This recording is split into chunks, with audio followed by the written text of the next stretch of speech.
Role of AI in judiciary and law enforcement. AI ఏ విధంగా పనిచేస్తుంది జ్యుడిషియరీ అండ్ లా ఎన్ఫోర్స్మెంట్లో అన్నది చూద్దాం. ఏఐ పవర్ టెక్నాలజీస్ ఏవేవి ఉన్నాయి ఫస్ట్ ఇచ్చినారు. ఏఐ పవర్ టెక్నాలజీస్ అంటే machine learning, natural language processing అంటే లాంగ్వేజ్ని కన్వర్ట్ చేయడం, ఆప్టికల్ క్యారెక్టర్ రికగ్నిషన్ అంటే ఏఐ మన దగ్గర ఉన్న ఫొటోస్ని లేదా అక్షరాలు ఏదైతే రాసుంటామో దాన్ని ఏఐ కన్వర్ట్ చేసుకొని ఇవ్వగలదన్నమాట.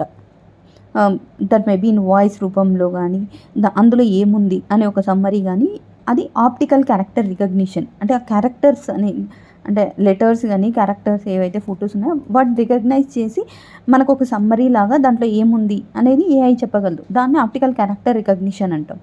అలా ప్రెడిక్టివ్ అనలిటిక్స్ అది ముందుగా అనలైజ్ చేస్తాము. అంటే ఎక్కడ క్రైమ్ జరుగుతుంది, లేకపోతే ఎక్కడ జరిగే ఛాన్స్ ఉంది, అటువంటివన్నీ ప్రెడిక్టివ్ అనలిటిక్స్ ముందుగా చెప్తుంది. అదే ప్రెడిక్టివ్ అనలిటిక్స్. ఇవన్నీ కూడా ఏఐ పవర్ టెక్నాలజీస్ ఏమేమి అంటే మనం ఇది రాయొచ్చు. Machine learning, natural language processing, optical character recognition and predictive analysis అనేది. ఇవన్నీ కూడా judicial process and legal research, law ఎన్ఫోర్స్మెంట్లో యూజ్ చేయొచ్చు. ఇప్పుడు ఆల్రెడీ మనము ఇండియాలో కొన్ని టెక్నాలజీస్ని యూజ్ చేసేసి ఉన్నాయి. ఎగ్జాంపుల్ సుపేస్ అనేది ఒక పోర్టల్, సువాస్ అనే పోర్టల్, ఈఎస్సిఆర్ అనే పోర్టల్, ఇవన్నీ యూజ్ చేస్తున్నాం జ్యుడిషియరీలో ఆర్టిఫిషియల్ ఇంటెలిజెన్స్ని. ఆర్టిఫిషియల్ ఇంటెలిజెన్స్ అంటే ఏమి? ఆర్టిఫిషియల్ ఇంటెలిజెన్స్ అంటే మెషిన్స్ అనేవి హ్యూమన్ ఇంటెలిజెన్స్ లాగా వర్క్ చేస్తే దాన్ని ఆర్టిఫిషియల్ ఇంటెలిజెన్స్ అంటాం. అదే చాట్ జీపీటీ కూడా. ఏ రంగం అంటే వితిన్ సబ్సెక్షన్స్లో ఎక్కడెక్కడ యూజ్ చేయొచ్చు జ్యుడిషియరీలో ఆర్టిఫిషియల్ ఇంటెలిజెన్స్ అంటే, ఒకటి జ్యుడిషియరీ మోడర్నైజేషన్ అంటే ఆధునికత తీసుకురావడము. 2 లీగల్ ట్రాన్స్లేషన్, లీగల్గా ఏమైనా ఉంటే దానిని ట్రాన్స్లేట్ చేస్తుంది. లా ఎన్ఫోర్స్మెంట్, క్రైమ్ ప్రివెన్షన్, క్రైమ్ని ఎక్కడైనా తప్పులు జరిగితే దాన్ని ప్రివెంట్ చేయడానికి, అండ్ ఆల్సో లా ఎన్ఫోర్స్మెంట్ చేయడానికి కూడా ఈ ఆర్టిఫిషియల్ ఇంటెలిజెన్స్ యూజ్ చేయొచ్చు. ఆల్రెడీ ఎక్కడ యూజ్ చేస్తాం? జ్యుడిషియరీ మోడర్నైజేషన్ అంటే ఇక్కడేమి దాని యొక్క జ్యుడిషియరీ ఇప్పుడు ఎలా పనిచేస్తుందో దాన్ని డిజిటల్ ట్రాన్స్ఫర్మేషన్ ద్వారా దాని యొక్క సామర్థ్యాన్ని ఇంక్రీజ్ చేయడం అనమాట. ఈ కోడ్స్ అని మనము చేస్తున్నాము. అండ్ ఆల్సో సుపేస్ అనేది గుర్తుపెట్టుకుంటే మనకి ఇక్కడ బోత్ ఆర్టిఫిషియల్ ఇంటెలిజెన్స్లోను జ్యుడిషియరీని ఎలా మోడర్నైజ్ చేస్తున్నారు అన్న దాంట్లో కూడా మనము గవర్నమెంట్ ఎలా మోడర్నైజ్ చేస్తుంది జ్యుడిషియరీని అనే దాంట్లో కూడా మనం ఈ ఎగ్జాంపుల్ రాయొచ్చు అనమాట. సుపేస్ అంటే supreme court portal for assistance in courts efficiency దాని సామర్థ్యాన్ని, కోర్ట్స్ యొక్క సామర్థ్యాన్ని పెంచేందుకు ఈ సుపేస్ పోర్టల్ అనేది యూజ్ చేస్తారు. ఎట్లా యూజ్ చేస్తారు సుపేస్ అంటే, కొన్ని కేస్ ఫైలింగ్స్ అన్నీ తీసుకుంటారు. ఆ కేస్ ఫైలింగ్స్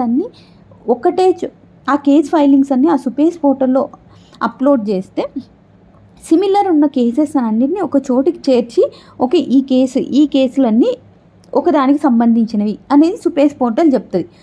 అదే ఒకవేళ అంటే మనుషుల ద్వారా చేయాలనుకో చాలా టైం పడుతుంది కదా. సో అందుకు మనము సుపేస్ పోర్టల్ని యూజ్ చేసి ఆర్టిఫిషియల్ ఇంటెలిజెన్స్తో ఇట్లా లార్జ్ అమౌంట్ ఆఫ్ ఫైల్స్ని, డేటా ఎలా ఉంది ఆ కేస్ ఫైలింగ్స్లో అన్నది చూస్తున్నాం. నెక్స్ట్ లీగల్ ట్రాన్స్లేషన్ అంటే లీగల్గా ఉన్న వాటిని ట్రాన్స్లేట్ చేయడానికి. ఇప్పుడు సువాస్ అనేది ఒకటి ఉంది సాఫ్ట్వేర్. సువాస్ అంటే సుప్రీంకోర్టు విధిక్ అనువాద్ సాఫ్ట్వేర్ అనమాట. దీన్ని అంటే ఇదేం చేస్తుందంటే సుప్రీంకోర్టు ఏవైతే వర్డిక్స్, జడ్జిమెంట్స్ పాస్ చేసి ఉంటుంది కదా, అట్లాంటి జడ్జిమెంట్స్ అన్నిటిని వివిధ లాంగ్వేజ్లోకి ట్రాన్స్లేట్ చేస్తుంది. జనరల్గా మనకి ఇంగ్లీష్లో చూస్తాం. ఇప్పుడు ఇంగ్లీష్లో అందరికీ అర్థం కాదు కదా, ఇంగ్లీష్లోనే ఉండాలంటే అట్లా 16 లాంగ్వేజెస్లో ఆ తెలుగులో కూడా ట్రాన్స్లేట్ చేసి ఉండొచ్చు. 16 మేజర్ లాంగ్వేజెస్ ఇండియాలో అంటే తెలుగు కూడా ఉంటుంది కాబట్టి తెలుగులో కూడా ట్రాన్స్లేట్ చేస్తుంది. సో అప్పుడు ఇంగ్లీష్ రాకుండా తెలుగు ఓన్లీ వచ్చిన వాళ్ళు కూడా అంటే సుప్రీంకోర్టు ఏం జడ్జిమెంట్ ఇచ్చింది అన్నది చదవచ్చు మనం. సో అట్లా సువాస్ అనే సాఫ్ట్వేర్ని యూజ్ చేసుకొని ట్రాన్స్లేట్ చేస్తాం. అలాగే ఈఎస్సిఆర్ అంటే ఎలక్ట్రానిక్ సుప్రీంకోర్టు రిపోర్ట్స్ పోర్టల్ అనమాట. దీంట్లో ఏఐ ట్రాన్స్లేటెడ్ జడ్జిమెంట్స్ అనేవి ఉంటాయి మనకి. సో అట్లా next law enforcement, crime prevention. ఈ క్రైమ్ ప్రివెన్షన్ ఇది ఆల్రెడీ చెప్పినప్పుడు ప్రిడిక్టివ్ అనలిటిక్స్ అంటే ముందుగానే ఎక్కడ క్రైమ్ జరిగే ఛాన్స్ ఉంటుంది అన్నది అనలైజ్ చేస్తుంది. సో క్రైమ్ని ప్రివెంట్ కూడా చేయొచ్చు మనం. అంటే ఒకవేళ అంటే తెలియని వ్యక్తులు ఒక చోట ఎక్కువగా మూవ్ అవుతున్నారు, ఇప్పుడు కొన్ని బ్యాంకులు లేకపోతే రైల్వే స్టేషన్ ఇట్లాంటి చోట్ల ఎక్కువ అనుమానాస్పదంగా వ్యక్తులు మూవ్ అవుతున్నారు, అలా ఉన్నప్పుడు అది పసిగట్టి ఆర్టిఫిషియల్ ఇంటెలిజెన్స్ లా ఎన్ఫోర్స్మెంట్ అథారిటీస్కి లేకపోతే పోలీస్కి ముందుగా ఇన్ఫర్మేషన్ ఇవ్వచ్చు, ఇక్కడ జరిగే ఛాన్స్ ఉంది క్రైమ్ అని. అట్లాంటి దాంట్లో కూడా మనం ఆర్టిఫిషియల్ ఇంటెలిజెన్స్ని యూజ్ చేసుకోవచ్చు. ఇంకొకటి ఏమంటే integration of AI with national systems.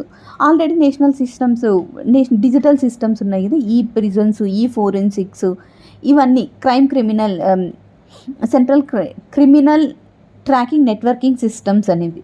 So వీటన్నిటితో కూడా అనుసంధానం చేసినామనుకో ఆర్టిఫిషియల్ ఇంటెలిజెన్స్, అవి ఇంకా బెటర్గా కోఆర్డినేట్ చేసుకోగలవు. అంటే ప్రిజన్స్ అయితేనేమి లేకపోతే ఫోరెన్సిక్ ల్యాబొరేటరీస్, ఇవన్నీ కూడా. సో ఇవన్నీ కూడా ఎగ్జాంపుల్స్ మనకి జ్యుడిషియరీలో. దెన్ ఛాలెంజెస్ అండ్ ఇంపాక్ట్స్ ఏముంటాయి? ఛాలెంజెస్ ఏమొస్తాయి ఆర్టిఫిషియల్ ఇంటెలిజెన్స్ జ్యుడిషియరీలో కానీ లా ఎన్ఫోర్స్మెంట్లో కానీ యూజ్ చేసేటప్పుడు? నార్మల్ ఆర్టిఫిషియల్ ఇంటెలిజెన్స్ అనేది ఒక అల్గారిథమిక్ బయాస్ అనేది ఉంటుంది. డేటా క్వాలిటీ ఏమి యూజ్ చేసినామో ఆర్టిఫిషియల్ ఇంటెలిజెన్స్ వాడేటప్పుడు, అల్గారిథమ్స్ ఏవైతే యూజ్ చేస్తామో అవి కూడా బయాస్ చూపిస్తాయన్నమాట. ఇప్పుడు మనకి డెవలప్డ్ కంట్రీస్లో అవి biased women and darker skin black persons పైన ఎక్కువ అంటే క్రైమ్ చేస్తున్నారు అన్నట్లు చూపించింది. ఎందుకు అంటే ఇండైరెక్ట్గా అంటే ఆ అల్గారిథం యూజ్ చేయడానికి వాడే డేటా ఏదైతే ఉందో అది వాళ్ళు అలానే యూజ్ చేస్తున్నారు. అంటే ఇప్పుడు బ్లాక్ పర్సన్స్ని తక్కువ తీసుకుంటారు, ఉమెన్ని తక్కువ కన్సిడర్ చేస్తారు. అంటే ఉమెన్ని ఆ రీసెర్చ్లోనూ ఆ డేటాలోనూ ఉమెన్ రిలేటెడ్ డేటా తక్కువ ఇస్తారు. సో అది ఆటోమేటిక్గా అల్గారిథమిక్ బయాస్ అది ఆర్టిఫిషియల్ ఇంటెలిజెన్స్ తీసుకుంటుంది అనమాట. అది ఒకటి. నెక్స్ట్ ట్రాన్స్పరెన్సీ ఉండదు. Opaque AI models. ఇప్పుడు ChatGPT ఎలాంటి అల్గారిథం యూజ్ చేసింది అనేది మనకు తెలియదు. ట్రాన్స్పరెన్సీ అనమాట. ట్రాన్స్పరెన్సీ కూడా ఉండదు. ఒపేక్ మోడల్స్ అంటే ట్రాన్స్పరెంట్ అంటే మనకు చూసే విధంగా ఉండదు. సో అది ఎథికల్, లీగల్, ఇంకా ఇది నార్మలే. ఎథికల్ ఇష్యూస్ ఉంటాయి, ప్రైవసీ రిస్క్స్. అంటే ఆర్టిఫిషియల్ ఇంటెలిజెన్స్ యూజ్ చేస్తున్నామంటే అంటే వాళ్ళ ప్రైవేట్ ఓన్ స్పేస్ అనేది కూడా ఎన్క్రోచ్ అవుతూ ఉంటుంది. సో అట్లాంటివి కూడా. Capacity and resistance. అండ్ ఇప్పుడు ఆల్రెడీ వర్క్ చేస్తున్న వర్క్ ఫోర్స్, హ్యూమన్ రిసోర్సెస్, ఇప్పుడు జ్యుడిషియరీలో వర్క్ చేస్తున్న వాళ్ళందరూ రెసిస్ట్ చేయడానికి ఛాన్స్ ఉంటుంది. And at the same time దాని కెపాసిటీ ఎంత ఉంది జ్యుడిషియరీది అన్నది. లిమిటెడ్ ఎక్స్పర్టైజ్ లేరు అక్కడ జ్యుడిషియరీలో. అండ్ ఫండింగ్ అనేది తక్కువ ఉంది. And fear of job losses, distress. ఇప్పుడు ఆల్రెడీ మన జ్యుడిషియరీలో అనాలిసిస్ చేయడానికి యూస్ చేస్తుంటారు కదా, వాళ్ళ జాబ్ లాసెస్ ఉంటుంది. సో అది ఒకటి. సో ఇప్పుడు కన్క్లూజన్ వచ్చినామనుకో, ఏం కన్క్లూజన్ అంటే నార్మల్గానే ఇప్పుడు ఛాలెంజెస్ ఉన్నాయి, but at the same time దీన్ని సామర్థ్యం యూజ్ చేసుకొని జ్యుడిషియరీ అనేది ఇంకా మంచిగా వర్క్ చేయొచ్చు. ఛాలెంజెస్ ఏమి అనేవి బ్రీఫ్గా రాస్తాం, ఏ ఏరియాలో ఉన్నాయి ఛాలెంజెస్ అనేవి. And at the same time మనకు పొటెన్షియల్, దాని సామర్థ్యం ఎక్కడుంది అనేది కూడా రాస్తాం. సో దాని ద్వారా మనం ఒక కన్క్లూజన్ అంటే షార్ట్గా మొత్తం అంతా ముగించేస్తాం. సో ఇది ఒకటి.